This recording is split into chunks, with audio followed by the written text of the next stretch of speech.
चले जी, आपको खुशामदीद कहते हैं आम के बागात में। और सिंध में जी तुड़ाई शुरू हो चुकी है आम के बागात की और एक्सपोर्ट किए जा रहे हैं। सबसे पहले आपने मेरे यूट्यूब चैनल को सब्सक्राइब करना है, केएमसी पाकिस्तान ब्लॉग को, और फेसबुक पेज को फॉलो करना है। तो वहाँ आ चुके हैं हम लोग आम के बागात में, जहाँ से एक्सपोर्ट किए जा रहे हैं दुबई के लिए, ईरान के लिए और मुख्तलिफ जो अरब कंट्रीज़ हैं उनके लिए एक्सपोर्ट किए जा रहे हैं आम, जो कि सिंध के फेमस आम है। आप देख सकते हैं सिंधड़ी जो कि है सिंध का फेमस आम है, वो एक्सपोर्ट किया जा रहा है। देखें जी, सबसे पहले हम इस मरहले में आ चुके हैं डेरे पे। डेरे पे क्या होता है कि सारे जो आम तुड़ाई करके डेरे पे इकट्ठे करते हैं और उसके बाद जी ये भराई का सिस्टम है, ये एक्सपोर्ट है जी दुबई के लिए। जो भर्ती करते हैं कार्टून को और उसके बाद जी ये छोटी छोटी चुटकियाँ हैं जो कि मालिक, बाग के मालिक के नाम की होती है, वो चिपकाते हैं और उसके बाद मरहला आ जाता है पैकिंग का। जी यहाँ ये देखें जी किस तरह प्लास्टिक की जो है ना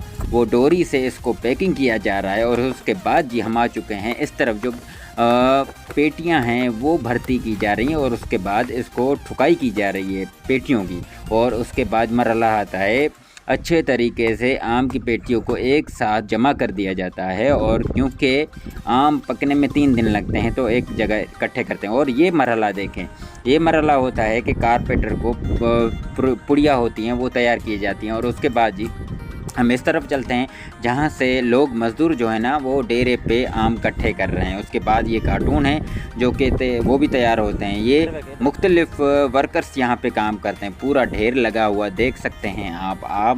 आम के बागात में ये कार्टून बन रहे हैं। ये कार्टून बनाने का भी एक तरीक़ाकार होता है जिससे अच्छे तरीके से बना के और फिर पैकिंग की जाती है। अब आगे का मरहला आप चेक करें, ये सारे जो है ना ढेर आम के बागात में होते हैं और इस वक्त फुल सीज़न चल रहा है। आप देख सकते हैं मुख्तलिफ ये पेटियां ठोकने वालों का मरहला है, जहां पे पेटियां बनाने वाले पेटियां बनाते हैं और मार्का लगाने वाले मार्का लगाते हैं। ये देखें जी, ये भी एक मार्का है जो लगाते हैं। और उसके बाद बच्चे जी जो मुख्तलिफ काम करते रहते हैं, पेटियां ठोकने वाले ठोकते हैं और भराई करने वाले भराई करते हैं। फिर आगे का मरहला आ जाते हैं, आप देख सकते हैं कितने ढेर लगे हुए हैं जो आम के बागात में, और तुड़ाई करने वाले तुड़ाई भी करते हैं, वो भी हम आपको दिखाते हैं। लेकिन पहले आप चेक करें कितनी मेहनत लगती है आप तक आम पहुंचने में, बड़ी मेहनत होती है। उसके बाद जो मरहला आता है तुड़ाई का होता है। चलते हैं वहाँ, वो आपको तुड़ाई का मरहला दिखाते हैं। ये देख सकते हैं किस तरह जो तुड़ाई करने वाले आम के पेड़ों के ऊपर चढ़े हुए हैं। और उसके अलावा नीचे वाला तरीका देखें, ये जो तरीका तोड़ने का है ये सिंध का तरीका है जो कि ये वाला, और पंजाब का जो तोड़ने का तरीका है वो भी अलग है। ये किस तरह तेज़ी से जाए, ये जान जो होती है जोखिम में डालने वाले काम होते हैं, जो ऊपर से कभी कभी अल्लाह न करे कोई पेड़ की टहनियाँ भी टूट जाती हैं। और फिर बहरहाल ये देखें जी किस तरह से तेज़ी से ये काम करें। अब आगे चलते हैं और कैसे मज़दूर काम करते हैं। ये मैं हूँ जो कि मैंने सोचा क्यों ना मैं भी काम करके देखूँ कि किस तरह काम होता है। भाई यकीन करें, सिर्फ 5 मिनट के लिए मैंने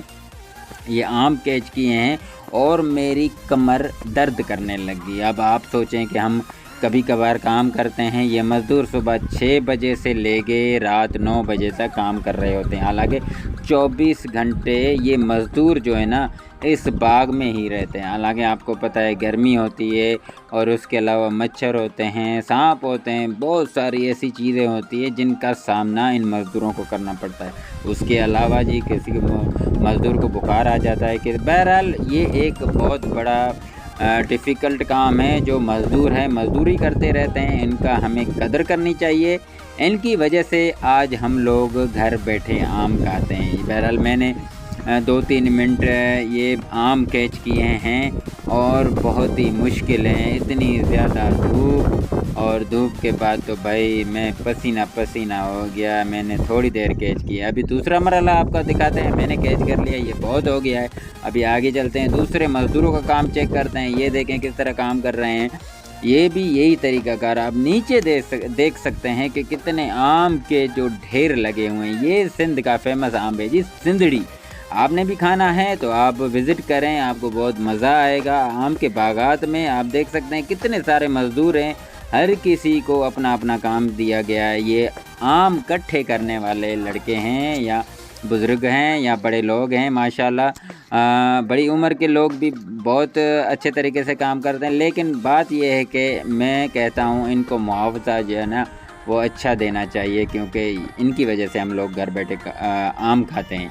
आप ये चेक कर सकते हैं, यहाँ पे तुड़ाई हो रही है और इकट्ठे करने वाले हैं वो आम लेके जा रहे हैं डेरे पर। ये देखें, ये डेरे पर ला चुके हैं और सारा दिन ये लोग काम कर रहे होते हैं। काम करने के बाद इनका खाना भी होता है, वो भी हम आपको दिखाएंगे। लेकिन जब सारा काम कंप्लीट हो जाता है, एक्सपोर्ट का माल भर्ती हो जाता है, ये देखें किस तरह मज़दा लोड कर रहे हैं और फिर ये जाएगी कोयटा। कोयटा के बाद जी आगे ईरान के लिए या दुबई के लिए, जो जहाँ पे भी होगा वो भेज दिए जाएंगे। तो आप देख सकते हैं हम फिर दोबारा डेरे पे आ चुके हैं, क्योंकि मज़दूरों का खाना आ चुका है। खाना इतना लजीज होता है, यकीन करें। ये देखें जी, दाल है और ये रोटी है और मुख्तलिफ़ खाने इनको खिलाए जा रहे हैं। ये देखें जी, हम आ चुके हैं जहाँ पे बावर्ची जी दाल पका के बैठा हुआ है। भाई मुझे भी बावर्ची ने बोला है कि भाई आप खाओ, लेकिन मैं नहीं खा रहा। अपना बहुत सारा ख्याल रखें, दुआ में याद, अल्लाह नेगेबान। एंजॉय करें।